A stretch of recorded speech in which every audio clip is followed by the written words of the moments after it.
Welcome back from that brief break. Today we are trying to interrogate whether the Paris Development Model, which will be launched on the 26th of February 2022 by President Museveni, was informed by politics or policy. Before we went for that break, Henry, Gerald, and Priska, all of you hinted on the issue of mindset change, and I think you all are agreeing that mindset change should first be the first thing they should tackle on before anything can be rolled on. And there is when President Museveni was addressing people during the celebration of Taresita, he said, and I will quote him verbatimly, that poverty is just because of ignorance. With mindset change, we shall be able to banish poverty from homes. I want to bring you, Priska. In your view, has government done enough to change people's mindsets as a precursor to the successful rolling out of the parish development model? Oh, okay. Thanks, Abel. When Henry was making his submissions, he asked how the parish development model is going to be supervised and implemented. And of course, Gerard also hinted of this attitude of it's our time to eat. But that was part of the fears that was raised by people when the parish development model had just been brought to Parliament. And the argument of government is that since they have failed to deal with poverty at the central level, so at the parish level, they know that it's a smaller unit. So they know that if Henry is, say, the parish chief of Makerere and he swindles money, the people within Makerere know him. I'm not sure, is this Lumumba? I think Lumumba is around Makerere still. So it will be easier to hold Henry accountable as opposed to the accountability trickling down from the central government too. So that is if you're wondering what their argument is, that it's going to be easier for the people to hold you accountable in case you swindle or misappropriate money. That is the argument they brought about. And the mindset change has been looking at even the 64 billion that I've set aside, because 64 is for one single financial year, and I don't know how they are going to deal with the attitude of you have stolen for 36 and now it is our time to eat.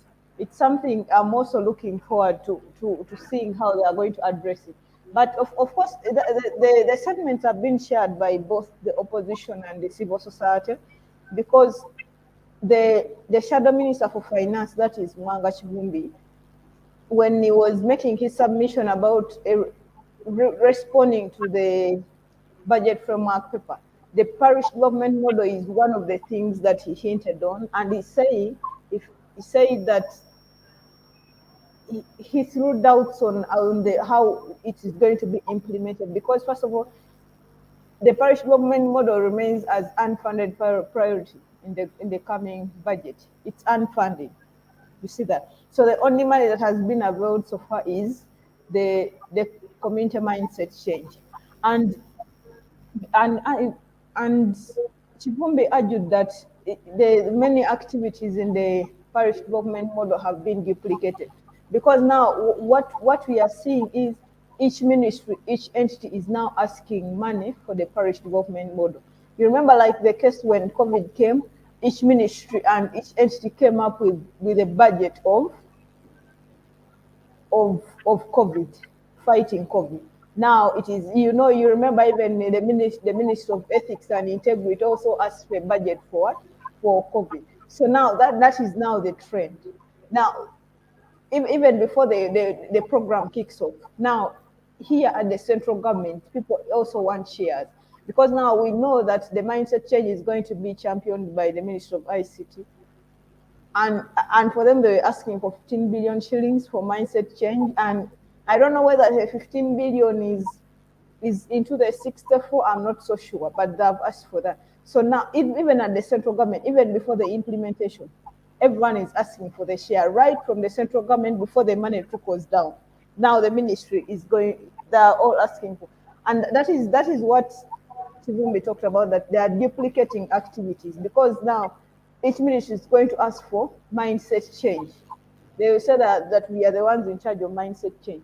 And he also said that there is poor planning and weak alignment of the program. And when you look at,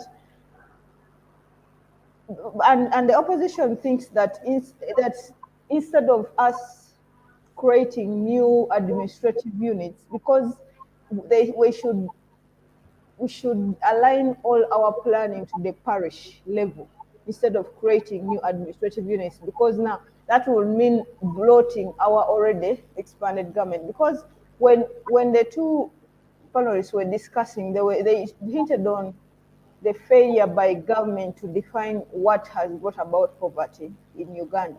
And we know that one of the things that has kept the people in poverty is because of the cost of administration in government.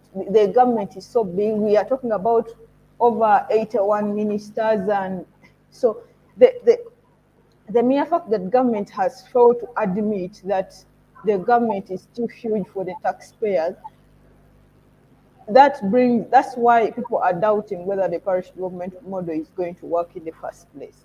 And when you look at the civil society actually, David Mukunda, when he appeared before Parliament, he told them that government is not ready to implement the parish development model.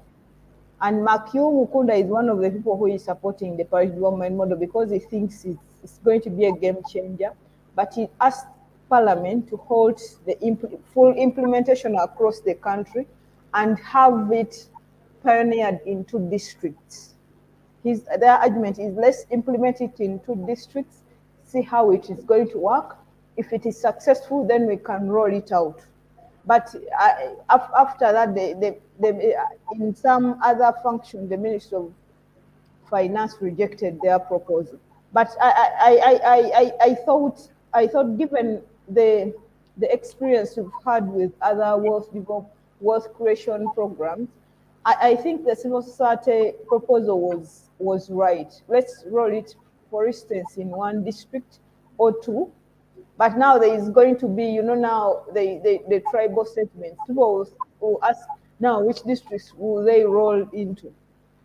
So that is, but I tend to think, but the rolling out to the full country will be a very risky venture.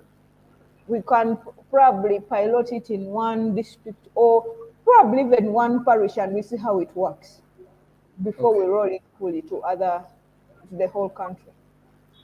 Okay, Gerald, we have some of the comments coming from the viewers outside there. One of them is from Lino, who says that how are we going to address the number of people in parishes vis-a-vis the amount being given to each parish? And also Felix Vianney says the problem of this most of the wealth creation programs are faced are true. That is mindset of Ugandan, that government resources are always freebies to be eaten, and also politics and its cousin, that which is corruption. So I want to bring now Gerald on board. We know that over 180 billion Uganda shillings will start flowing into these parishes. How ready are the people in the parishes and by extension the villages to receive this money? You've just heard someone is talking of the number of parishes vis-a-vis the number of people in parishes vis-a-vis the amount being given, which is 17 billion per parish. Has government considered the number of people in those parishes? Because now they have lumped and thought that every parish has the same number, so we should give them the same amount of money. How ready are people in those parishes? Abel, true, I don't know the mathematical formula which the government has really come up with to allocate 17 million to every parish. because a parish, you find averagely a parish has gotten like five to 10 villages, and they are telling the people to form circles, associations and whatnot. I believe the government would have done better by allocating at least more resources if they are really willing to take back government to the people, so that people they can improve. If they're willing to improve their welfare, then we wouldn't see like such chunk of budget going to security, those things of classified budget which are going to state house. So I think uh, 17 million is a cartoon money to improve the welfare of the people. The Ugandans, like the youth, we see we have 76%, I think, by the statistics from UBOS. They are unemployed. And we have got also some other special interest groups, like, for instance, the elderly, the women, the persons with disabilities. All those people, they are looking at this very money. So I think, I don't know how the government has planned for that money, because 17 million really, it's little money. I see lots of fighting coming up. On that very case, I don't know whether the government saw this kind of unintended consequences.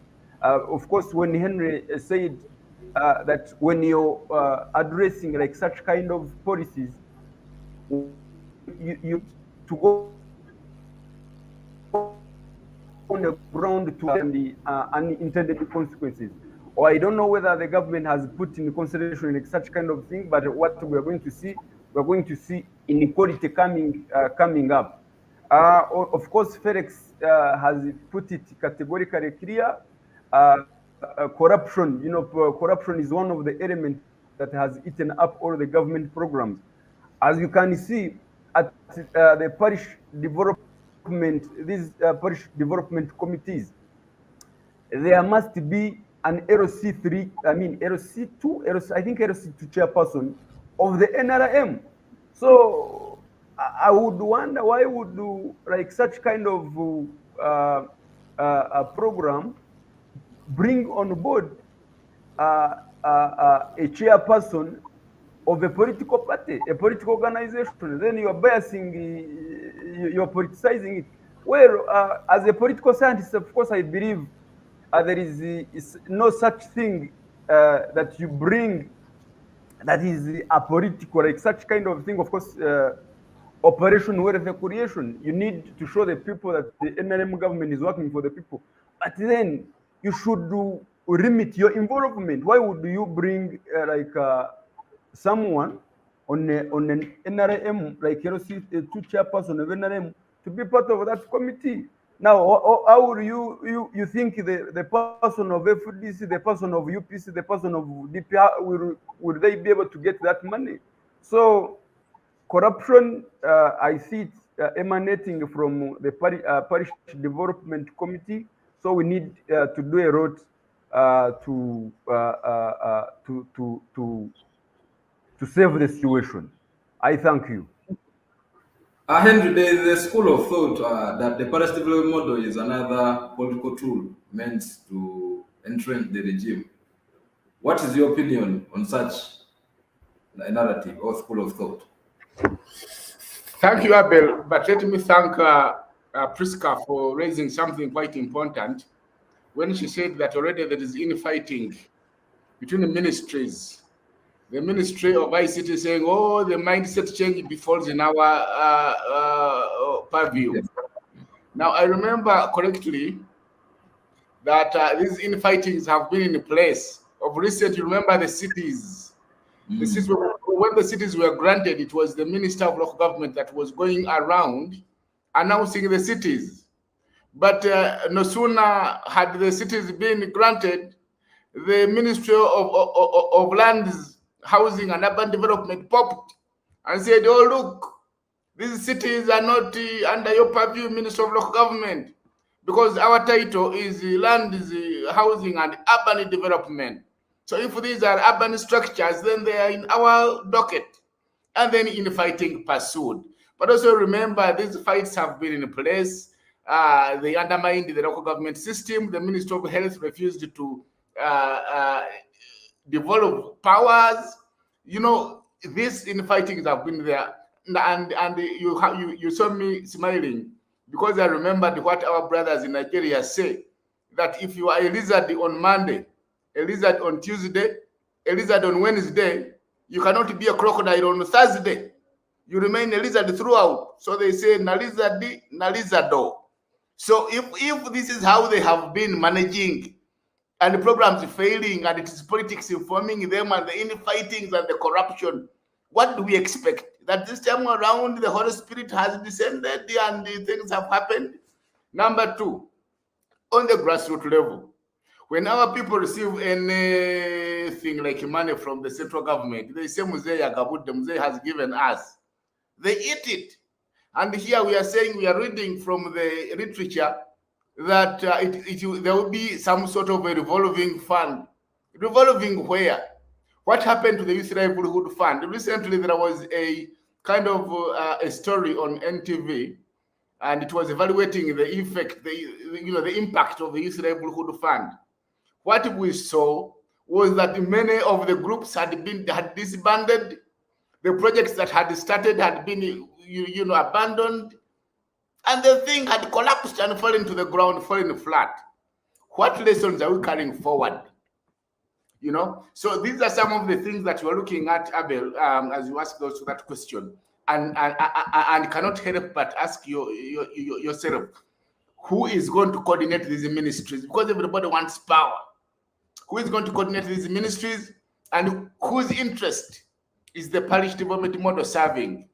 Is it intended to serve the very interests of the citizenry? Is this a model that is intended to enhance the incomes of people, so that the people can be liberated from depending on government, so that they can stand on their two legs and make decisions, so that come election time they will say, no. Now we've been empowered, we are able to see things, we think you are not good enough. Whose interest is this program supposed to serve? And like you said, it is too early to roll it out, because I was reading somewhere, the committee that must be in place, the management structure that is needed to manage these, the LOC, the preparing of the LOC2 chairperson, and the preparing of the parish development chief. Never mind that in many parishes now they have recruited people, and I can bet you none of those people that have been recruited has ever managed a program of this nature. And therefore, so are we not putting a cart before the horse? Do we see success? Now, you understand that the model itself is an unfunded priority. Are you kidding me? So you get to see that at the end of the day, ultimately, and I can see time running out, all of these are maneuvers of regime survival. We know. And therefore, until the regime, because we don't think that the regime can do anything that is in the interest of, or can put the interest of the people before the interest of the regime. Because if you're a lizard on Monday and Tuesday and Wednesday, you cannot be a crocodile on Friday. So I think it has been rushed. And the reason it is right, they are rushing it, is because we are now into the second year of election. In 3 years' time or 2 years' time, you're going to start politicking again, and they must be seen to have done something. But the truth is, the intervention is a good model.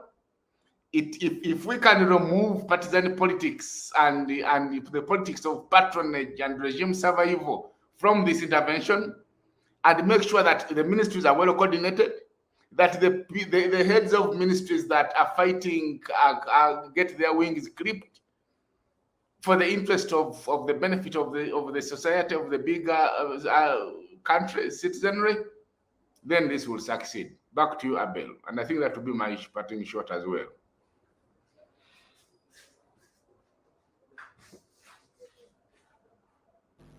Are you muted, Abel?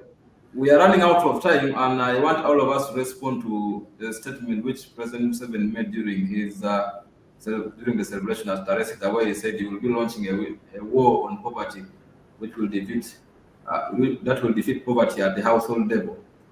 Do you all think the war on poverty in Uganda is winnable by this government?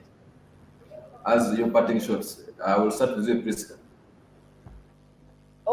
Okay. Thanks, Abel. Of course, he has, as a general who is used to making threats, this is not the first time he is declaring war on poverty and corruption, and we have seen the trend. As I share the same sentiments with Henry that the parish development model, if implemented very well, is a good initiative, but we all agree we are not ready. So I tend to think that the ghosts hovering around corruption and the excess expenditure within the central government will find their way back to the parish model. And that the parish development model can only succeed if those two enemies of progress, as the president says, poverty, of corruption, and the negatory expenditures in the central government are dealt with. There is no chance that the parish development model will be any different from the other poverty programs.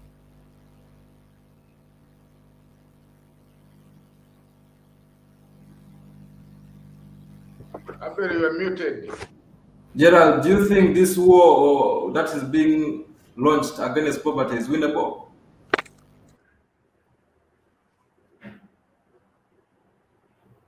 Gerald, are you on? I think Henry, you can go on, and because I think Gerald is not getting very well. You are right. I think he went to sleep. So the war on poverty is obviously winnable because countries have won it. The Western countries were poor at one time; they have won it. We can win it for as long as we overcome the fear of what will become of the citizenry after they have overcome poverty. Because a citizenry that is economically sustainable and economically strong cannot be hoodwinked with the freebies and giveaways during elections. A society whose economics has been, whose incomes are good will start using their brain. They will start thinking. So it is much difficult to bamboozle politically a society that is economically aware and economically able.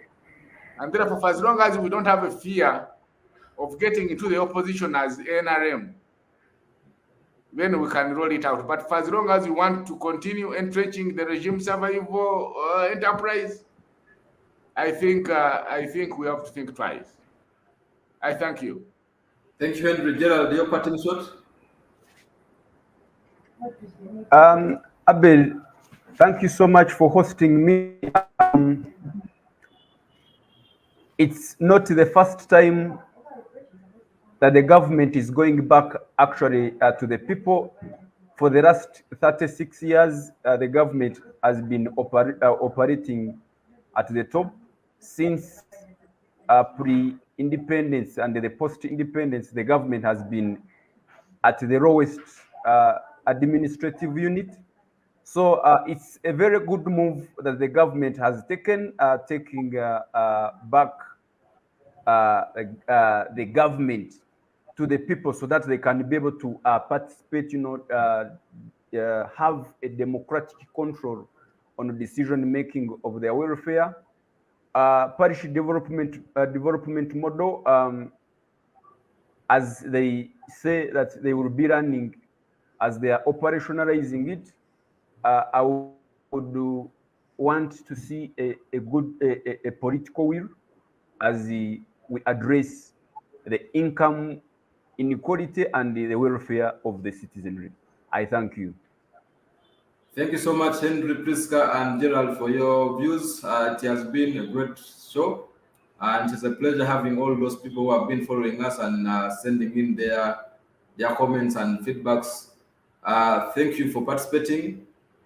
We have come to the tail end of the show, and I want us to all appreciate that the parish development model on paper is a good program, but we hope that it will be removed from the paper and really being implemented very well, so that we can really move away from the subsistence economy to a monetary economy, where most households will now have some wealth and money or income which they can use as they continue to improve on their socio-economic welfare or transformation.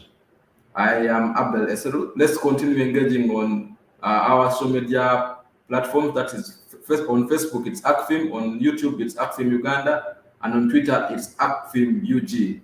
Let's meet again next week, same time, same day.